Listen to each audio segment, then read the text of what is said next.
cleaning.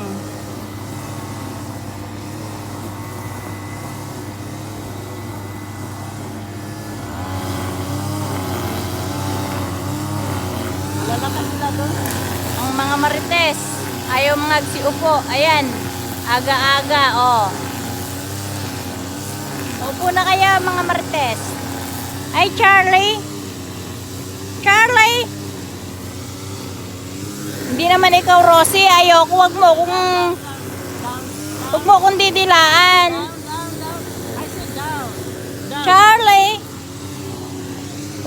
Wala kayo sa doggies ko, oh. Basta sila magsisit lang doon, 'di ba? Mababait yung mga doggies ko na yan eh. Upo na kayo.